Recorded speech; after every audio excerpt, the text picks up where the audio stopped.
"Get out, you filthy liar!" The shrill command pierced through the morning air of Eldenwald Castle, cutting deeper than any blade. Rowena's body slammed against the cold cobblestones as the guards threw her from the castle's kitchen entrance. Her palms scraped raw, the basket of freshly baked bread scattered across the muddy courtyard. The aroma that had filled the stone kitchen moments ago now mixed with the stench of humiliation. Lady Isolde stood at the doorway, her silk gown immaculate against the grime of the servants' quarters, lips curled in disgust. "Did you truly believe anyone would accept such a preposterous tale? A knight husband? You?" Her laughter rang like ice breaking over a frozen lake. "Sir Aldric of Caerlan is dead, peasant. Dead for 2 winters. And even if he lived, a wolf knight would never stoop so low as to wed a baker's daughter." Rowena's fingers dug into the mud as she struggled to her knees. Her chestnut hair, usually hidden beneath a modest cap, fell loose around her face, hiding the tears that threatened to spill. "My lord will return," she whispered, more to herself than to the sneering nobility. He swore an oath. "Oaths to kitchen wenches are broken before they're spoken," called one of the younger lords from the gathering crowd. Their laughter burned worse than the bruises forming on her skin. 2 winters had passed since Aldric had come to her village disguised as a shepherd. 2 winters since he had revealed himself to her alone, showing the wolf insignia hidden beneath his worn cloak. 2 winters since they had exchanged vows beneath an ancient oak, with only the stars as witnesses. 2 winters of secret hope, of whispered promises that he would return before the autumn leaves fell again. Rowena had kept their secret, tending to her daily duties in the castle kitchens where she earned her meager living. But yesterday, rumors had spread of a nobly born spy hiding among the southern fields. When questioned, she had finally revealed the truth of her marriage, believing the time had come. Instead of preparation for a hero's welcome, she received only mockery and accusations.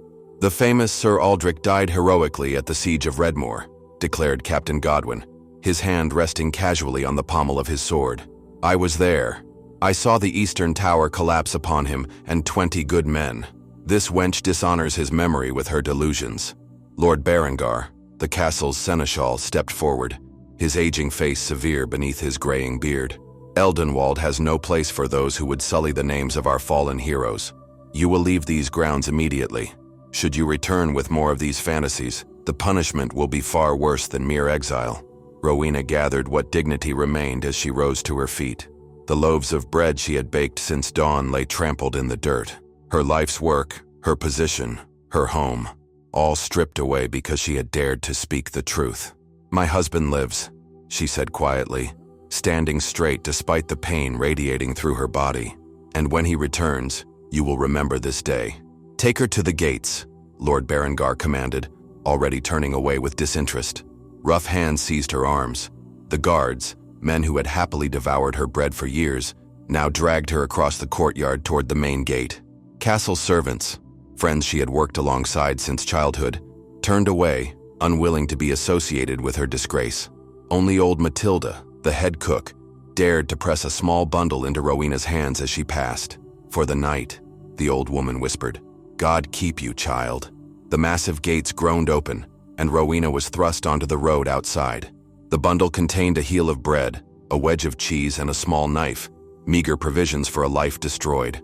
Behind her, the gates of Eldenwald slammed shut with terrible finality.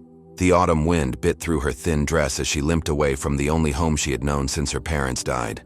Farm workers in the fields paused to stare as she passed, word of her dismissal already spreading like wildfire. "Poor mad Rowena," she heard them whisper. "Claims she married a ghost." As twilight descended, Rowena found shelter beneath an ancient oak tree at the crossroads, half a league from the castle walls. The same species of oak, she realized with bitter irony, under which Aldric had placed a ring of braided silver on her finger and promised to claim her publicly upon his return. "Where are you, my love?" she whispered to the darkening sky, wrapping herself in the threadbare blanket Matilda had hidden in the bundle. "Did you truly fall at Redmore as they claim, or do you still fight to return to me?" Sleep came in fitful bursts, disturbed by the distant howling of wolves from the northern forests. In her dreams, the wolves wore silver collars and bowed before her. In her dreams, they carried messages sealed with her husband's mark. In her dreams, they promised vengeance. Dawn broke with unusual silence. No birds sang in the trees along the King's Road. The normal bustle of farmers heading to market was conspicuously absent. Instead, a strange tension hung in the air, as if the world itself were holding its breath. Rowena sat up, wincing at her stiff muscles and the dried blood on her palms. Something had changed. Something was coming, and then she felt it, a vibration through the earth beneath her, growing stronger with each passing moment, a rhythmic pounding that could only mean one thing: horses, many horses, an army on the march. From the northern road, emerging from the morning mist like specters, came the thundering sound of hundreds of hoofbeats shaking the very ground.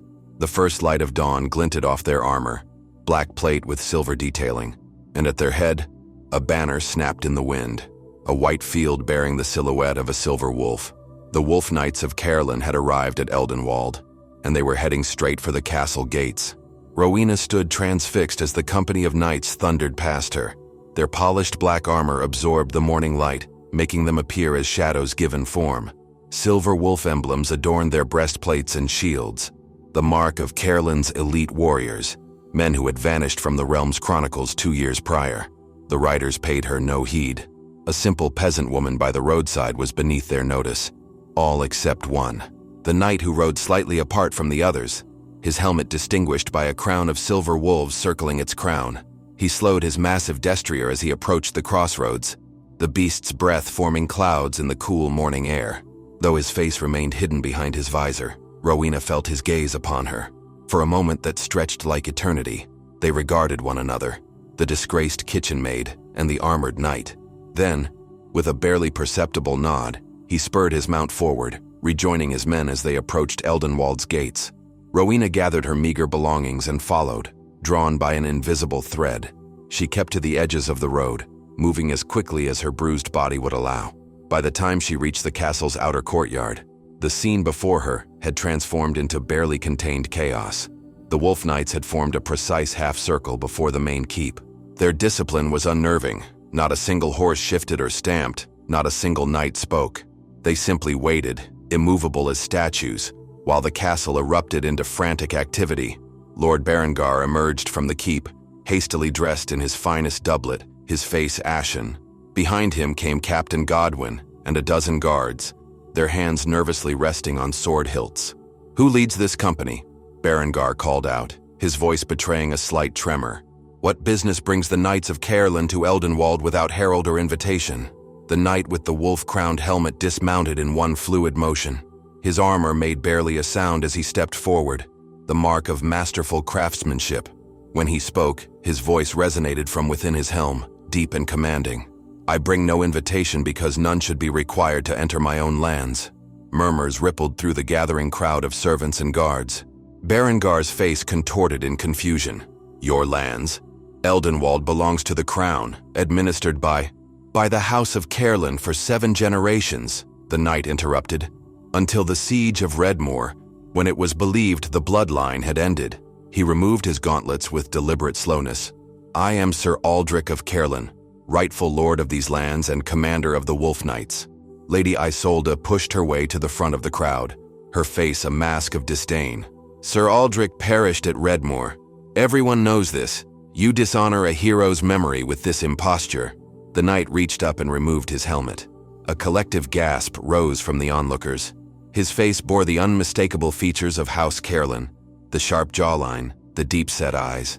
But new scars now marked his visage, including a long slash across his left cheek that disappeared into his dark beard. His eyes, gray as winter storms, surveyed the crowd with cold intensity. "I did not perish at Redmoor," he stated. "I was captured, along with those of my men who survived. We endured 2 years in the dungeons of Eastmark before escaping during the spring floods." Captain Godwin stepped forward, his hand now fully on his sword. "I saw the tower collapse. No one could have." "I was not in the tower when it fell," Aldric cut him off. "I was lured to the underground passages by what I believed was a messenger from our allies." His gaze hardened. "Instead, I found betrayal." The assembled crowd shifted uncomfortably. Rowena, still hidden at the edges of the courtyard, felt her heart pounding against her ribs. It was him, truly him. Older, harder, scarred, but alive. "If you are indeed Sir Aldric," Lord Berengar said cautiously, "then we welcome your return.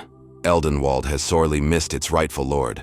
A feast shall be prepared in your honor, and—" "I did not come for feasts," Aldric interrupted, his voice like steel. "I came because I received word that my wife has been mistreated within these walls." A stunned silence fell over the courtyard. Lady Isolde's face drained of color. "Wife," Berengar repeated. "Sir Aldric was not wed before his disappearance." "I took my vows in private before my mission to Redmore," Aldric replied. "A precaution, should the worst befall me. My bride would inherit my lands and titles." He turned, scanning the crowd with purposeful intensity. "Where is she? Where is the Lady Rowena of Caerlan?" The name fell like a thunderbolt among the assembled people. Servants who had worked alongside Rowena for years gaped in disbelief. Guards who had roughly expelled her from the castle now shifted uneasily, hands falling from their weapons. From her place in the shadows, Rowena stepped forward. Her simple dress was still stained with mud from the previous day's humiliation. Her hair hung loose around her shoulders, unkempt from a night spent on the hard ground. Yet she walked with dignity, her eyes never leaving Aldric's face. Lady Isolde recovered her composure first, her laughter cutting through the silence.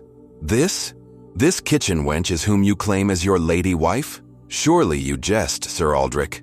This kitchen wench, as you name her, kept my household fed while I was imprisoned," Aldric replied, his voice dangerously quiet.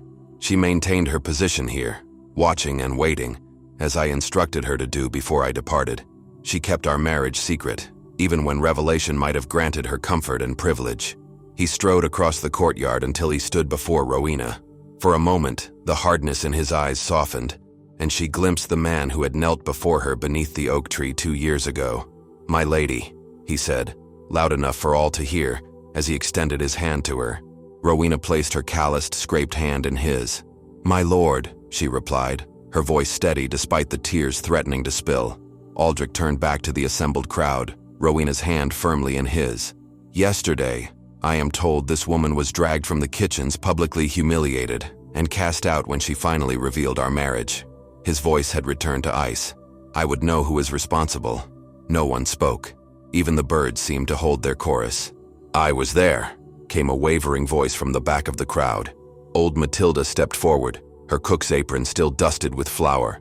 "It was Lady Isolde who ordered her thrown out, my lord. Called her a liar and worse." All eyes turned to Lady Isolde, whose haughty expression had crumbled into naked fear. "How was I to know?" she stammered. The girl claimed to be wed to a dead hero.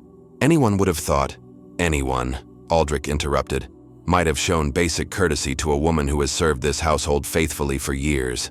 Anyone might have investigated her claims before subjecting her to public shame." He released Rowena's hand and took a step toward Lady Isolde. "Instead, you chose cruelty." "My lord," Captain Godwin interjected, "surely you understand the difficulty of our position. We believed you dead. Had you known she spoke truth, you would have treated her differently?" Aldric finished for him. "That is precisely the failing I have returned to address. The worth of a person is not measured by their title or connection, but by their character." He turned back to Rowena, reaching beneath his armor to withdraw something that caught the morning light, a simple ring of braided silver. "Before these witnesses," he declared, "I reaffirm what we pledged in private. Rowena of Millstream is my wife, Lady of Caerlan and rightful mistress of Eldenwald." The ring slid onto her finger, the same ring they had exchanged beneath the oak, which he had somehow kept through imprisonment and escape. Rowena felt the cool metal against her skin and knew that her world had irrevocably changed. Lord Berengar was the first to bow, practicality overcoming his shock. "Lady Rowena," he acknowledged, though the words clearly pained him. One by one, the castle staff followed suit, guards, servants, stable hands, all bending knee to the woman they had dismissed as delusional just a day before, all except Lady Isolde, who remained rigid with humiliation and fury. "The chambers of the Lord and Lady will be prepared immediately," Berengar announced, desperation evident in his attempt to salvage the situation. "Not yet," Aldric replied, his gaze never leaving Isolde. "First, we have matters of justice to address." The great hall of Eldenwald Castle had not witnessed such a gathering in living memory. Tapestries depicting the victories of House Caerlan, long relegated to storage chambers, now hung from the walls once more. Torches blazed in iron sconces, casting dramatic shadows across stone floors recently scrubbed by servants working through the night. At the high table sat Sir Aldric, still in his battle armor, refusing the fine clothes hastily offered by Lord Berengar. "I will dress as a lord," he had stated, "when justice has been served." Beside him sat Rowena, her appearance transformed not by finery, but by simple dignity. She had washed, combed her hair, and donned a clean dress brought by Matilda, still the plain garb of a working woman, not the silk and velvet offered by suddenly solicitous attendants. The silver ring on her finger was her only ornament. The Wolf Knight stood at attention along the walls, black armor absorbing the torchlight, silver wolves gleaming on their breasts. They had removed their helmets, revealing faces marked by hardship, men who had survived imprisonment alongside their commander. Before the high table knelt Lady Isolde, her fine gown pooling around her on the stone floor. Lord Berengar stood behind her, his face drawn with anxiety. Captain Godwin and his guardsmen formed a semicircle, uncertain whether they were participants or prisoners in this unusual tribunal. "Lady Isolde of House Merrick," Aldric's voice carried effortlessly through the hall. "You stand accused of cruelty and abuse of power against Lady Rowena of Caerlan. How do you answer?" Isolde's face contorted with barely contained fury. "My lord, I acted only as any reasonable person would. The girl, forgive me. Lady Rowena made an extraordinary claim without evidence. We all believed you dead. Did you allow her to present evidence?" Aldric asked. Isolde hesitated. What evidence could there be for a secret marriage? Aldric nodded to one of his knights who stepped forward bearing a small wooden box. "Had you not been so quick to judgment, she might have shown you this." The knight opened the box, revealing a scroll bearing the seal of Caerlan, a wolf in silver wax.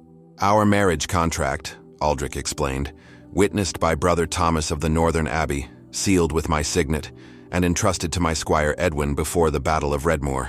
He nodded to a young knight who stepped forward, his face bearing a distinctive scar across his nose. "Edwin survived Redmoor and captivity with me. He returned the document to me upon our escape." Murmurs rippled through the gathered crowd. Isolde paled further. "Even without this document," Aldric continued, "common decency would demand investigation rather than humiliation. Rowena served this household faithfully for years. She deserved better than to be dragged through the mud on your command." "I acted as befitted my station," Isolde said, her voice hardening. "As wife of the seneschal, I am responsible for maintaining order among the servants." "And who granted you authority to expel anyone from these walls?" Aldric asked. "Certainly not I, the rightful lord. Not my wife, who in my absence held that authority. Not even the crown, which would demand proper procedure." His voice dropped dangerously. "You acted out of pride and cruelty, nothing more." Lord Berengar stepped forward. "My lord, if I may speak." "You may," Aldric replied coolly. "But consider your words carefully, Berengar. Your position here is precarious enough." Berengar swallowed visibly. "My wife acted hastily, it's true, but in uncertain times, with rumors of spies and pretenders." He trailed off under Aldric's steely gaze. "And you, Captain Godwin," Aldric turned to the guard captain. "You claim to have witnessed my death at Redmoor. A convenient falsehood." Godwin's hand instinctively moved toward his sword before he caught himself. "I saw the tower fall, my lord. I saw men crushed beneath it. In the chaos of battle, I believed—" "You believed what was convenient," Aldric finished for him, "and never bothered to confirm which bodies were recovered." A tense silence fell over the hall. Rowena, who had remained silent throughout, finally spoke. Her voice was quiet, but carried clearly in the hushed room. "I don't seek vengeance," she said, causing all eyes to turn to her. "I seek understanding." She stood, and Aldric made no move to stop her as she stepped down from the high table. Her simple dress whispered against the stone floor as she approached Lady Isolde. "For 2 years I baked your bread," Rowena said. "I prepared your meals. I worked alongside your household staff without complaint. What had I done to earn such contempt before I ever spoke of my marriage?" Isolde's lips pressed into a thin line. "You presume too much even now. You were a servant. I was a human being," Rowena corrected gently, "as are all who serve in this castle. The difference between us was circumstance, not worth." She turned to address the assembled crowd. "I've seen how the lowest stable boy is treated compared to the most minor nobility. I've seen kindness dispensed or withheld based solely on rank. That is the true injustice here, one that existed long before yesterday's events. Aldric watched his wife with unmistakable pride. The hall remained silent, servants and nobles alike absorbing her words. My lord husband asks what justice should be served, Rowena continued, turning back to Aldric. I would ask for change, not punishment. Aldric leaned forward. Speak plainly, my lady. What change would you have me enact? Rowena faced him squarely. First, that no person in this castle may be expelled without proper hearing before you or your appointed judge. Second, that mistreatment of any person, regardless of station, be considered an offense against Eldenwald itself. She paused. And third, that Lady Isolde understand the life of those she has treated with such disdain. And how would you accomplish this last point? Aldric asked, though his slight smile suggested he already anticipated her answer. 3 months' service in the kitchens, Rowena replied without hesitation. Under Matilda's supervision, gasps and muffled laughter rippled through the hall. Isolde's face flushed crimson with humiliation. You cannot possibly— I can, Aldric interrupted. And I will. He stood, towering over the assembly. Lady Rowena's judgment is both merciful and wise. Let it be enacted immediately. He descended from the high table and extended his hand to Isolde, still kneeling on the stone floor. Rise, Lady Isolde. Tomorrow you begin your service to this household. True service, not the pretense of lordship you've enjoyed. Perhaps you will learn what my lady already knows, that worth is earned through character, not conferred by birth or marriage. Isolde took his hand with visible reluctance, her eyes burning with resentment as she rose. Lord Berengar moved to protest, but thought better of it when several wolf knights shifted their stance. As for you, Berengar, Aldric continued, you will retain your position as seneschal, but under probation. Your first task is to ensure that every member of this household, from the highest knight to the lowest scullery maid, understands the new order of Eldenwald. Berengar bowed stiffly. As you command, my lord. Captain Godwin, Aldric turned to the guard captain. You claim to have seen me fall at Redmoor, yet made no effort to recover my body or investigate the truth. Your negligence suggests either incompetence or complicity. Godwin paled. My lord, You will surrender your captaincy to Sir Edwin, Aldric declared. He at least demonstrated loyalty by preserving the evidence of my marriage when others were content to believe me dead. The young knight with the scarred nose stepped forward, his expression solemn. Do you object, Godwin? Aldric asked, his hand resting casually on his sword hilt. After a moment's hesitation, Godwin removed the captain's medallion from around his neck and handed it to Edwin. No, my lord. I serve at your pleasure. Aldric surveyed the assembly, his gaze lingering on each face. Let this be understood by all. Eldenwald is restored to its rightful leadership. The old order ends today. He turned to Rowena and extended his hand. My lady wife will be accorded every respect due her position, not because of the title she now bears, but because of the character she has always possessed. Rowena placed her hand in his, and together they ascended the steps to the high table. As they turned to face the hall, the wolf knights were the first to kneel, followed by the servants, and finally, reluctantly, the nobility. Now, Aldric announced, we feast to celebrate our return and the new beginning for Eldenwald. As servants hurried to bring food and drink, Rowena leaned close to her husband. They kneel because they must, she whispered, not because they understand. Aldric's lips curved in a slight smile. Understanding will come with time, my love. Change begins with action, not sentiment. He raised her hand to his lips. You've shown more courage facing Lady Isolde than I showed facing 100 enemies. I had truth as my shield, Rowena replied. And now it seems an army at my back. The army was always yours to command, Aldric said quietly, from the moment I placed that ring upon your finger. As the feast began, Rowena observed the strange new dynamics in the hall. Servants moved with cautious optimism, nobles with wary reserve. Old barriers remained, but the first cracks had appeared in the walls that separated classes.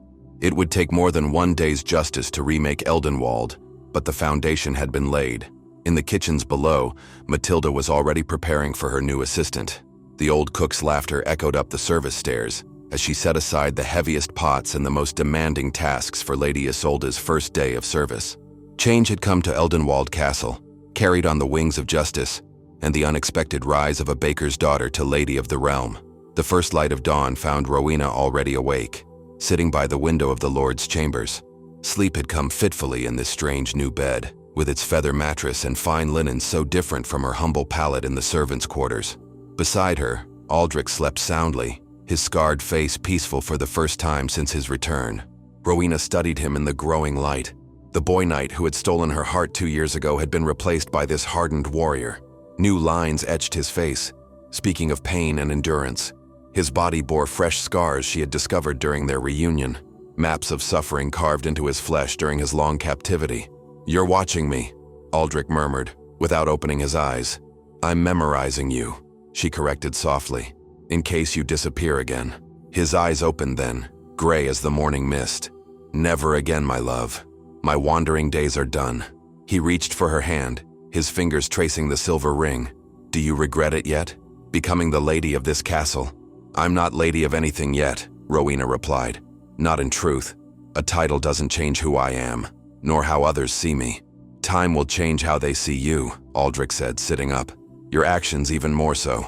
A knock at the door interrupted them.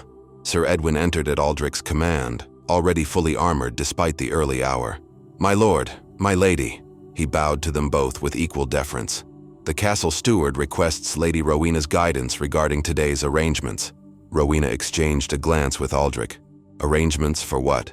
"The formal recognition ceremony," Edwin explained. "Lord Berengar has invited nobility from neighboring estates to witness your official installation as Lady of Eldenwald." "So soon?"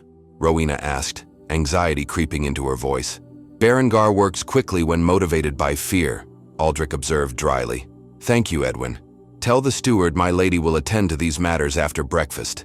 When Edwin had departed, Rowena moved to the wardrobe where servants had hung gowns hastily acquired for her new station.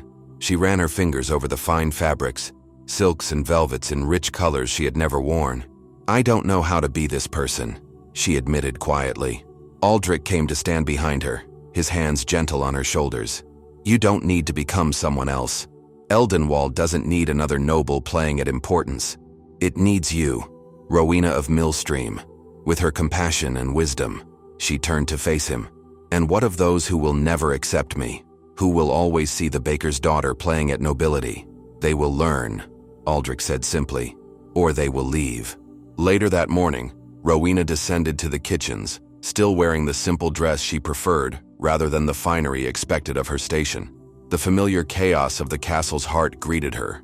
The clatter of pots, the shouts of cooks, the heat of ovens working at full capacity.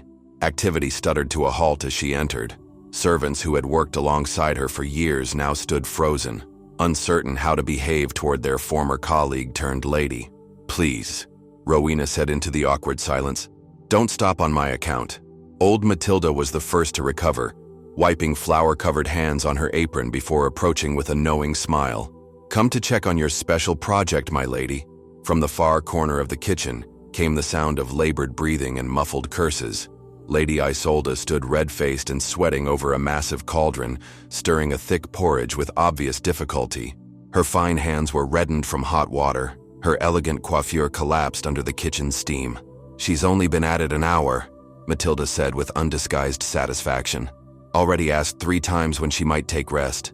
"When the porridge is properly cooked," Rowena replied, loud enough for Isolde to hear. "As any kitchen servant would know." Isolde looked up, hatred flashing in her eyes as she recognized Rowena's voice. The stirring paddle faltered in her grip. "Keep moving that paddle, Lady Isolde," Matilda called, "unless you want burned porridge for the entire household." With visible resentment, Isolde resumed her labors. Rowena approached her, stopping just beyond the splash of the bubbling mixture. "The first day is the hardest," she said quietly. "Your arms will strengthen with time." "Is this amusement for you?" Isolde hissed. "Watching me reduced to a scullery maid?" "This isn't reduction," Rowena corrected. "It's education. There's honor in this work, Lady Isolde. I took pride in feeding this household for years. And now you've risen above your station to lord it over your betters," Isolde snapped. Rowena regarded her calmly. "I never wanted to lord over anyone. I simply wanted the same respect you demanded for yourself." She moved closer, lowering her voice. 3 months will pass quickly. What you learn in that time is entirely your choice." She turned to leave, But Isolde's bitter words followed her. Do you truly believe you belong in that tower? That fine dresses and a noble husband will make you one of us? Rowena paused. I don't wish to be one of you, Lady Isolde. That's what you've never understood. The rest of the morning passed in a whirlwind of unfamiliar duties. The steward, a thin man named Morris, who had barely acknowledged Rowena's existence before yesterday, now hovered anxiously as she reviewed arrangements for the recognition ceremony. The banquet hall can accommodate 60 nobles at table, he explained, unfurling plans before her. We've arranged seating according to rank and relation to House Caerlan. Rowena studied the diagram, noting how the visiting nobility would be positioned in descending order of importance, with servants and common folk relegated to standing positions along the walls, if admitted at all. This won't do, she said firmly. Morris blinked in confusion. My lady? Where will the castle staff sit? The cooks who prepare the feast? The guards who protect these walls? The servants? Morris looked scandalized. They don't sit at formal ceremonies, my lady. They serve. Then we change tradition, Rowena declared. Prepare additional tables. Every person who serves this household will have a place at this celebration. But my lady, there isn't precedent. There is now, she interrupted. By order of Lady Caerlan. The words felt strange on her tongue. Her new identity, her new authority. Morris's expression flickered between disbelief and resignation before he bowed stiffly. As you wish, my lady. As Morris departed, Lord Berengar appeared in the doorway, his expression carefully neutral. An unusual first command, my lady, but not my last, Rowena replied, meeting his gaze steadily. Berengar entered the room, closing the door behind him. May I speak frankly? I would prefer it. You tread a dangerous path, he said. The nobility who gather tomorrow will expect certain traditions to be maintained. Your husband's claim is secure, but your position remains delicate. Because of my birth, Rowena stated. Precisely because of your birth, Berengar confirmed without apology. Noble houses maintain power through alliances, marriages, shared interests. You are an unknown quantity, a disruption to the established order. Perhaps the order needs disruption. Berengar's laugh held no humor. Many have thought so. Few have succeeded in changing it. He stepped closer. Lady Rowena, I offer this counsel not as your enemy, but as a practical man who has navigated these waters for decades. There are ways to achieve what you desire without inviting open resistance. Rowena considered him thoughtfully. And what do you believe I desire, Lord Berengar? Recognition, respect, perhaps revenge for years of invisibility. You understand very little about me, Rowena said softly. I desire justice, not revenge. Equality, not elevation. Noble sentiments, Berengar replied, but sentiments that could undermine your husband's position if pursued too aggressively. Before Rowena could respond, the door opened again and Aldric entered. He wore the formal attire of House Caerlan now, a black tunic embroidered with silver wolves, a cape clasped with the wolf sigil. My love, he greeted Rowena before nodding to Berengar. I see my seneschal has taken it upon himself to offer guidance. Merely practical advice, my lord, Berengar said smoothly. And what practical advice have you shared? Aldric asked, his tone deceptively casual. Lord Berengar suggests I moderate my innovations, Rowena answered, particularly regarding tomorrow's ceremony. Aldric's eyes narrowed slightly. And what innovations concern you, Berengar? The seneschal hesitated before answering. Lady Rowena has ordered that servants be seated alongside nobility at the banquet. I merely cautioned that such a dramatic departure from tradition might alienate our guests. Our guests come to pay respects to the rightful Lord and Lady of Eldenwald, Aldric replied. If they object to our customs, they are welcome to depart. Berengar bowed his head in acquiescence, though the tightness around his mouth betrayed his disagreement. As you say, my lord.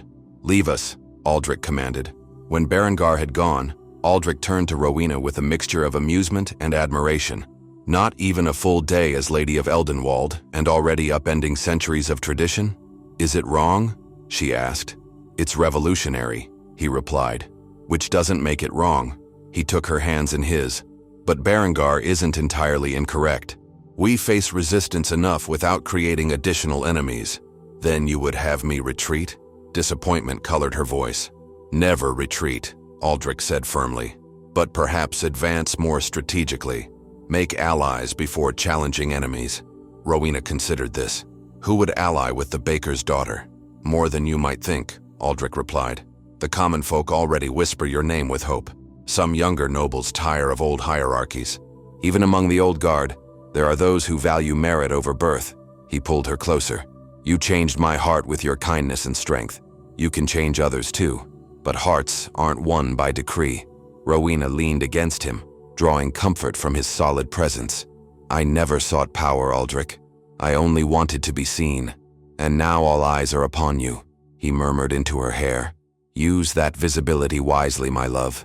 Show them the woman I fell in love with, not through grand gestures, but through the same quiet strength that sustained you all these years. Outside the window, they could see the courtyard filling with arriving guests, nobles from neighboring estates coming to witness tomorrow's ceremony. Carriages bearing elaborate crests rolled through the gates, servants scrambled with trunks and parcels, and knights in colorful surcoats surveyed Eldenwald's defenses with professional interest. They come to see the spectacle, Aldric observed. The miraculous return of Sir Aldric and his common-born bride. Then let us give them something truly worth seeing, Rowena replied, a new determination in her voice. Not just a ceremony, but the beginning of a new Eldenwald. As the sun began to set, casting long shadows across the castle grounds, Rowena stood at the window of her chambers, watching the continuing arrivals. Tomorrow she would stand before them all, not as the invisible servant she had been, but as Lady Caerlan, with all the power and responsibility that entailed. The baker's daughter had risen beyond anyone's expectations, including her own. But the true test was yet to come. The great hall of Eldenwald Castle blazed with more light than it had seen in generations. Hundreds of candles illuminated every corner, their flames reflected in polished armor and jeweled attire. Tapestries depicting the history of House Caerlan hung from every wall, ancient wolves running beneath silver moons, knights kneeling before kings, battles won and alliances forged. At the center of this splendor stood Rowena, almost unrecognizable in her transformation. She wore a gown of midnight blue velvet, embroidered with tiny silver stars that caught the light as she moved. Her chestnut hair had been arranged in an elegant style befitting nobility, adorned with a simple silver circlet. Only her hands, still bearing the calluses of years of labor, betrayed her origins. Beside her, Aldric cut an imposing figure in formal black and silver, the colors of his house. The wolf knights formed an honor guard around the dais, their polished armor gleaming. The hall was arranged unlike any noble gathering in memory. The traditional high table remained, but the rest of the space had been transformed. Round tables filled the hall, each seating a deliberate mix of nobility and castle staff. Kitchen servants in freshly laundered uniforms sat alongside barons. Stable hands conversed awkwardly with ladies in fine silks. Guards broke bread with visiting knights. The nobility had reacted with poorly concealed shock upon entering. Lady Eleanor of Westmere had nearly turned and left when informed she would be seated with the head gardener and his wife. Lord Percival of Highcliffe had blustered and demanded a change of arrangement. Yet with the wolf knights standing at attention throughout the hall, open defiance seemed unwise. Now, as the feast reached its midpoint, an uneasy truce had settled over the gathering. Wine flowed freely, helping to ease social barriers. Occasional laughter erupted from unexpected quarters as shared humanity gradually overcame ingrained prejudice. Lord Berengar approached the high table, bowing deeply before speaking in a low voice. "My lord, my lady, it is time for the formal recognition." Aldric nodded and rose to his feet. The hall gradually fell silent as he raised his goblet. "Honored guests, loyal household, we gather not merely for a feast, but for a restoration. House Caerlan returns to its rightful place, and Eldenwald to its proper leadership." Murmurs of approval rippled through the nobility. This, at least, aligned with their expectations. More importantly, Aldric continued, "We gather to recognize the Lady of Eldenwald, my wife and partner in all things, Lady Rowena of House Caerlan." All eyes turned to Rowena as she rose gracefully, the weight of their collective gaze, curious, judgmental, skeptical, pressed upon her like a physical force. "Many of you wonder at this choice," Aldric said bluntly. "A common-born woman elevated to nobility, a baker's daughter become a lady. You question her worthiness, her capability, her right to stand among you." The hall grew uncomfortably silent. Such direct acknowledgement of what many thought but dared not say aloud was unprecedented. "You need not wonder long," Aldric declared. For worthiness is proven through action, not birth. While I suffered in the dungeons of Eastmark, Lady Rowena maintained her position within these walls, watching and waiting, enduring daily humiliations rather than abandoning her post. He turned to her, his expression softening.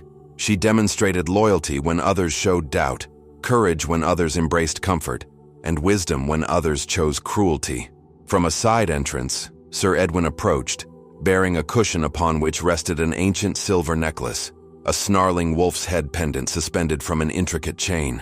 The Caerlan collar, Aldric announced, worn by the ladies of Eldenwald since the founding of our house. Not seen in public since my mother's death 12 years ago.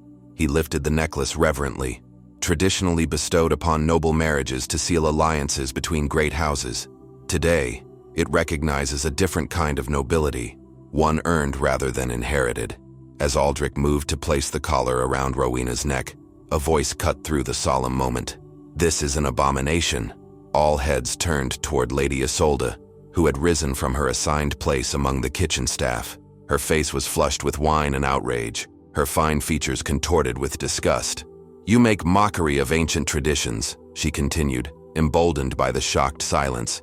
"You seat servants at table with their betters. You elevate a common baker to lady of a great house. Where will this madness end?" The wolf knights moved to intercept her, but Aldric raised a hand to halt them. "Speak your mind, Lady Isolde. Let all hear your objection." Isolde straightened, gathering her remaining dignity. "This woman may have warmed your bed, Sir Aldric, but she cannot erase the stain of her birth. Common blood flows in her veins.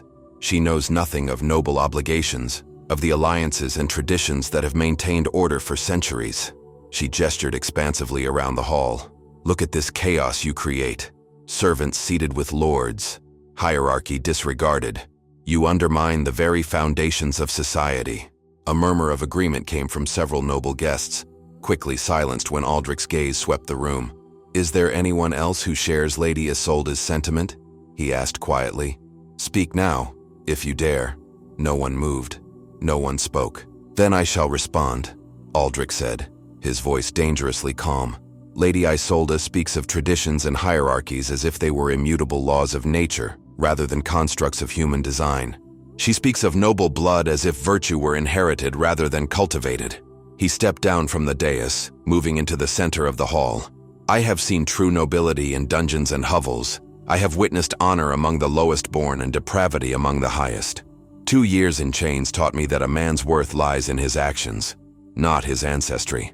Turning back to Rowena, still standing before the assembly, he continued, "My wife demonstrated more nobility while kneading dough than many show while wearing crowns. She meets adversity with grace, wields power with compassion, and faces prejudice with dignity." Isolde laughed bitterly. "Pretty words to justify an unsuitable match. The neighboring houses will never truly accept her. Your influence will wane. Your alliances will crumble. Enough." The voice came not from Aldric, but from an unexpected quarter. Old Lord Gervais of Brightwater, one of the most respected nobles in the region, rose shakily to his feet. Though elderly, his commanding presence silenced even Isolde. "I have listened to this spectacle with great interest," he announced, his voice wavering but clear. "And I find myself intrigued." He limped forward, leaning heavily on a cane adorned with a silver hawk. "For 70 years, I have observed the customs and ceremonies of our class.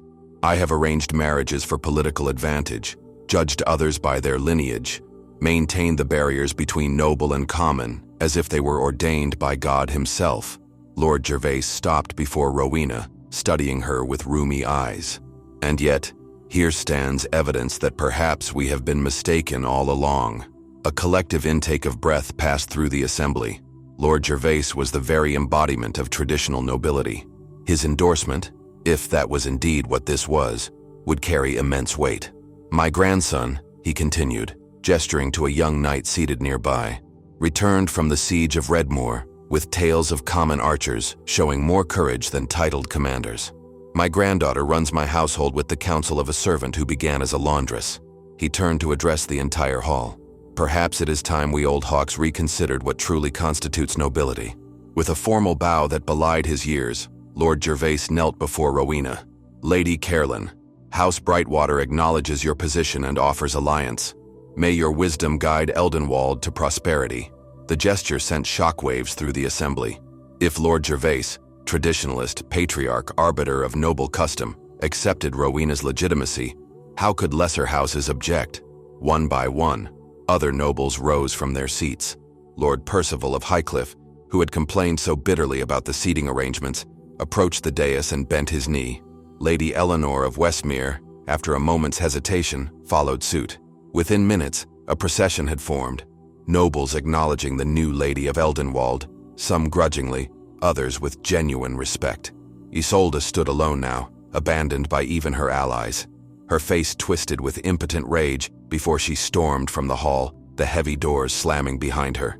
Aldric returned to Rowena's side, the ancient silver collar still in his hands. "The house is divided no longer," he said softly. "Will you accept this symbol of your rightful place?" Rowena touched the pendant gently. "I accept it not as a mark of elevated status, but as a reminder of responsibility." As Aldric placed the collar around her neck, she addressed the assembly. "I stand before you not as the baker's daughter raised above her station, but as a woman who believes that true worth is measured by action rather than birth." The weight of the silver felt strange against her collarbone, the physical manifestation of her transformation. "I have known hunger and cold. I have labored from dawn until dusk. I have felt the sting of contempt from those who judged me by my circumstances rather than my character." Her voice strengthened. "These experiences do not diminish me. They inform me. They remind me that every person in this castle, from the highest lord to the lowest servant, deserves dignity and respect." She gestured to the mixed seating arrangement. "This feast is not mere novelty or rebellion against tradition. It is a vision of what Eldenwald can become, a place where barriers of birth matter less than bonds of shared purpose." Aldric took her hand, his pride evident. "Let it be known throughout the realm. Eldenwald rises anew under the guidance of Lady Rowena. Those who cannot accept this change are welcome to seek fortune elsewhere." A cheer erupted from the castle staff, tentative at first, then swelling as knights and even some nobles joined in. The sound filled the ancient hall, echoing off stone walls that had witnessed centuries of tradition, but never anything quite like this. As the celebration continued into the night, Rowena found a quiet moment to slip away to the ramparts. The autumn air was crisp, the stars brilliant above the torchlit courtyards. Below, she could see the town of Eldenwald, where she had been born and raised, the bakery where she had first learned her trade, the market square where she had sold loaves as a girl. Footsteps approached, and she turned to find Matilda joining her, the old cook's face glowing with pride. "Who would have thought it?" Matilda mused. "The little girl who couldn't reach the kneading table without a stool, now Lady of Eldenwald." Rowena smiled. "I'm still that girl, Matilda, just with heavier responsibilities. And a finer dress," Matilda added with a chuckle. "What happens now, my lady? Will you truly change everything?" Rowena looked out over the land that was now her responsibility. Fields and forests, village and castle, all connected in a delicate balance of mutual need and obligation. "Not everything," she replied thoughtfully. "Some traditions have value. Some hierarchies serve purpose." She touched the wolf pendant at her throat. "But where traditions cause harm, where hierarchies crush potential, yes, those must change." "It won't be easy," Matilda warned. "Lady Isolde is not alone in her thinking. Many will resist, openly or in secret. Then we must prove them wrong through action, not argument." Rowena turned to her old friend. "Beginning tomorrow, I want you to identify 3 servants with particular skill or promise, people who have been overlooked because of their station." "For what purpose?" "For advancement," Rowena said simply. "Let Eldenwald become known as a place where merit is rewarded regardless of birth." Matilda nodded slowly. "And Lady Isolde? What of her punishment in the kitchens?" Rowena considered this. "She will complete her sentence, not out of vengeance, but because the lesson remains necessary." A distant trumpet announced the arrival of late guests, more nobles coming to witness the unexpected transformation of Eldenwald. Rowena straightened her shoulders, feeling the weight of the silver collar, the weight of her new identity. "The baker's daughter must return to her feast," she said with a small smile. "No," Matilda corrected gently. "Lady Caerlan must return to her people." As Rowena descended from the ramparts, she passed a window overlooking the great hall. Within, nobles and servants continued their unprecedented mingling. Awkward still, uncertain, but a beginning nonetheless. At the high table, Aldric watched the doorway, waiting for her return. 2 years ago, a disguised knight had placed a silver ring upon her finger beneath an ancient oak. Tonight, that same knight had placed the Caerlan collar around her neck before the assembled nobility.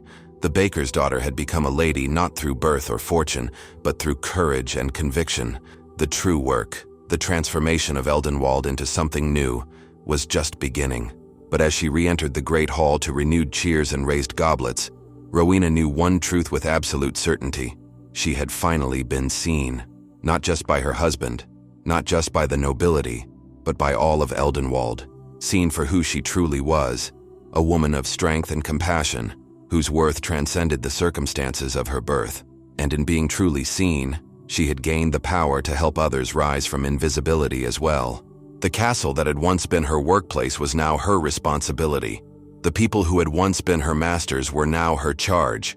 The nobles who had once ignored her existence now bent their knees in acknowledgement of her authority. As Aldric rose to welcome her back to his side, his eyes shining with love and pride, Rowena took her place as Lady of Eldenwald, the baker's daughter who had risen to reshape a kingdom. In castles high and cottages humble, the same truth echoes through the ages. True nobility dwells not in bloodlines or birthrights, but in the heart's capacity for courage, compassion, and justice. If this tale of a simple woman who changed her world has kindled something within you, then perhaps you too see beyond the boundaries others would impose. In our Chronicles of Unexpected Heroes, we remember that even the smallest gesture of kindness can alter a kingdom's fate. Share this journey with others who might find their own courage reflected in Rowena's rise. Subscribe to our realm of stories where the overlooked become the essential, where true worth is revealed in the crucible of challenge. Until our next tale unfolds, remember that the hand that kneads the bread today may hold the scepter tomorrow.